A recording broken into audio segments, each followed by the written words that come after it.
बहरोड थाना पुलिस ने एक सप्ताह पहले शहर के बाटा शोरूम के बाहर से बाइक में रखे हुए 5 लाख रुपए चोरी के मामले में कार्रवाई करते हुए कड़िया सासी गैंग के 4 बदमाशों को गिरफ्तार किया है। घटना को लेकर आज निमराना एडिशनल एसपी शालिनी राज ने बहरोड कोतवाली पुलिस थाने पर प्रेस कॉन्फ्रेंस कर मामले का खुलासा किया।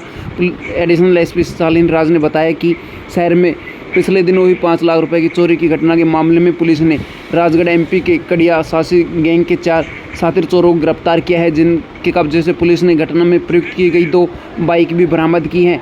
आपको बता दें कि क्षेत्र के सोरवा गांव निवासी दंपति सरोज देवी अपने पति मेनपाल के साथ बैंक से 5 लाख रुपए निकलवा कर लाई थी और बाटा शोरूम पर जूते चप्पल देखने के लिए गई थी।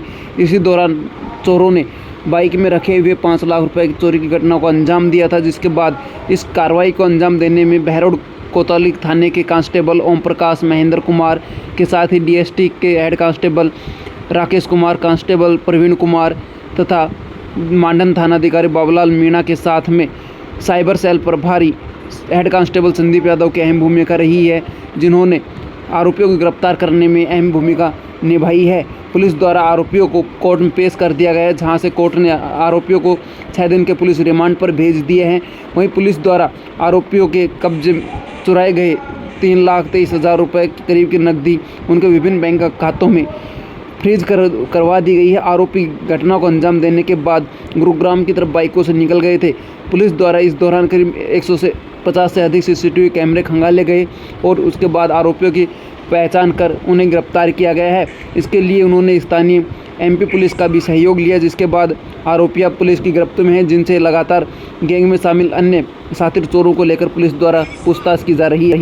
दिनांक 10 अप्रैल को एक पीड़ित दंपति ने थाना बहरोड पे एक रिपोर्ट दर्ज करवाई थी कि वो कस्बा बहरोड में स्थित एसबीआई बैंक के अपने खाते से उन्होंने 5 लाख रुपए विड्रॉ किए और उसके बाद में उन 5 लाख रुपयों को अपने मोटरसाइकिल की डिग्गी में रख कर कुछ देर के लिए वो एक शोरूम में कोई परचेजिंग करने चले गए थे। उसी दौरान जो है पीछे से जब वो वापस आए तब उन्होंने देखा कि मोटरसाइकिल की डिग्गी टूटी हुई है और उसमें जो राशि रखी हुई थी 5 लाख रुपए की वो वहाँ पे नहीं थी।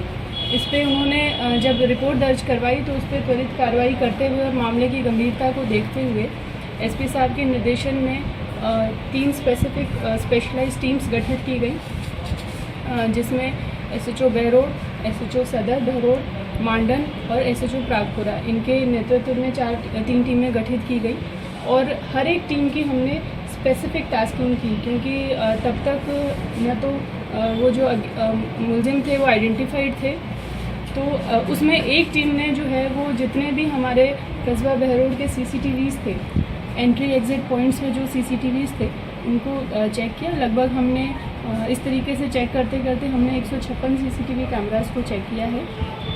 उससे हमें एक उनका रूट आइडेंटिफाई हुआ कि इस तरीके की जो मोटरसाइकिल थी और इस तरीके के हुलिये के व्यक्ति किस रूट से होके यहाँ से निकले हैं। उसको उनके पीछे हमने भेजा गुड़गांव तक और एक टीम जो थी, जैसे ही हमने और विजुअल्स कलेक्ट किए सीसीटीवी के थ्रू, तो हमें उनकी थोड़ी क्लियर पिक्चर मिली, जिससे हमने जितना हमारे सूचना अधिकारी थे उनके मार्फत हमने ज़्यादा से ज़्यादा जगहों पे उसको सर्कुलेट करवाया। इससे हमें एक आइडिया लगा कि ये मध्य प्रदेश की कोई गैंग हो सकती है, तो वहाँ पे भी हमारी एक टीम उसी समय हमने रवाना कर दी। मैम इस तरह वारदात टास्किंग जो थी इस वजह से ही उसी का परिणाम रहा कि हमने मात्र 6 दिनों के अंदर अंदर इस घटना का खुलासा कर दिया गया, जो लगभग बिल्कुल अज्ञात सी एक वारदात थी। जिन्होंने घटना की वो तुरंत ही यहाँ से क्षेत्र से निकल गए थे, तो मल्टीटास्किंग का ये नतीजा रहा इसमें। कौन सी गैंग और कौन कौन? ये जब हमने इनको ट्रेस किया तो ये कड़िया गैंग है, मध्य प्रदेश के रहने वाले हैं।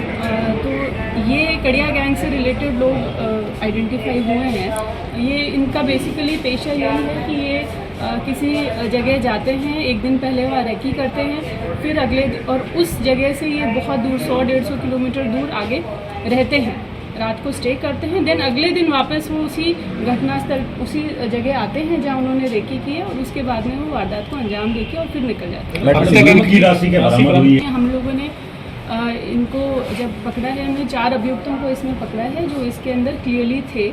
इसमें इनका तरीका वारदात ये रहा है कि जैसे एक दिन पहले ये आए कस्बा बहरोड के अंदर, एमपी से ये लोग मोटरसाइकिलों पे चल के आए, 2 मोटरसाइकिलों पे चल के आए। दोनों ही मोटरसाइकिल हमने जब्त कर ली है इनकी कस्टडी से। ये आए हैं कस्बा बहरोड में वारदात से एक दिन पहले। उस दिन इन्होंने कस्बे को देखा है, चारों तरफ से बैंक्स को आइडेंटिफाई किया है, कहाँ कहाँ बैंक है यहाँ पे। फिर उसके बाद में ये गुड़गांव जाके रुके हैं और गुड़गांव से फिर अगले दिन सुबह ये वापस मोटरसाइकिलों पे कस्बा बहरोड में आए हैं। कस्बे में आके एक व्यक्ति जो है बाहर मोटरसाइकिल पे खड़ा है, दूसरा व्यक्ति बैंक के अंदर एंटर होता है।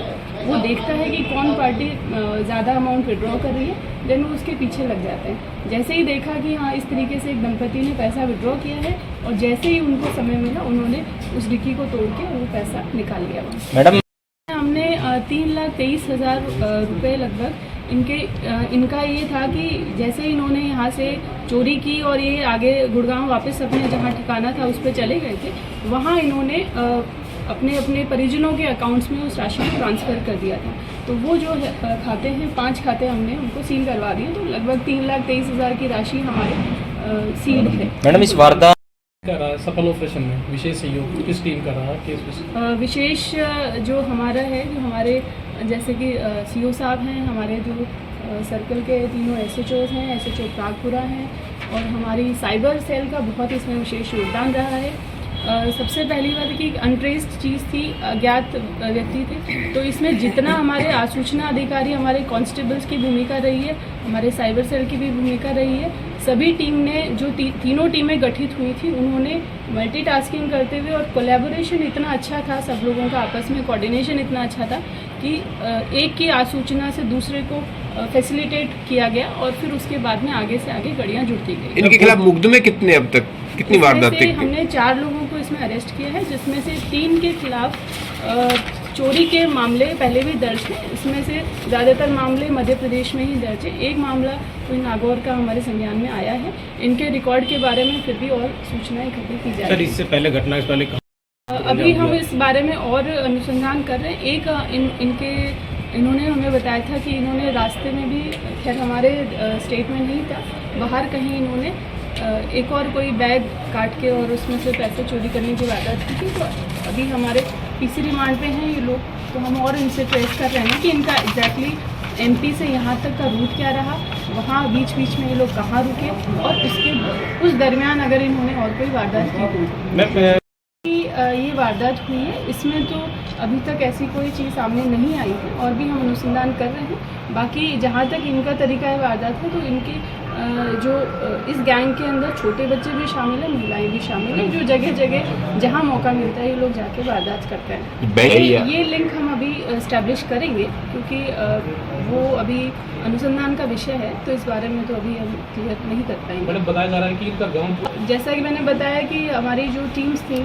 जैसे जैसे हम लोगों को क्लू मिलते गए, तो हमारी एक टीम एमपी तक, इनके गांव तक भी जाके आई है, और वहाँ हमें ये पता लगा कि इनके बहुत कुछ लोग इसी चीज़ में लिप्त हैं, चोरी और इस तरीके की वारदातें करते हैं, ये अपने आसपास करते हैं। और फिर अब इन्होंने, जैसे इनके पास मोटरसाइकिल साधन वगैरह आने लग गए, तब इन्होंने जो है अदर स्टेट में, एडजॉइनिंग स्टेट में जाके भी वारदातें करना शुरू कर दी है। पुलिस के सामने देखिए हमेशा ही रहती है, बट ठीक है, उसके बाद में भी हमें पूरा उनसे सहयोग मिलता है, उन पुलिस से भी, ऐसा नहीं है। वो एक उनकी एक प्रक्रिया है जो कि वो उसके अधीन काम करते हैं, बट पूरा हमें कोऑर्डिनेशन उनसे भी मिला। उनसे जब हमने उन तक भी हमारी ये फुटेज पहुंचाई, तभी जाके हमें आइडिया मिला कि वहाँ की ये हो सकते हैं। उसके आधार पे हमारी जब टीम पहुंची, तब हमने वहाँ से कंफर्मेशन किया। देन हमारी साइबर सेल और जो भी आसूचना टीम है वो एक्टिवेट हुई, और उन्होंने यहाँ से गुड़गांव तक पूरा रूट उनका ट्रेस किया, और वहाँ से इनको दस्तयाब किया। गुड़गांव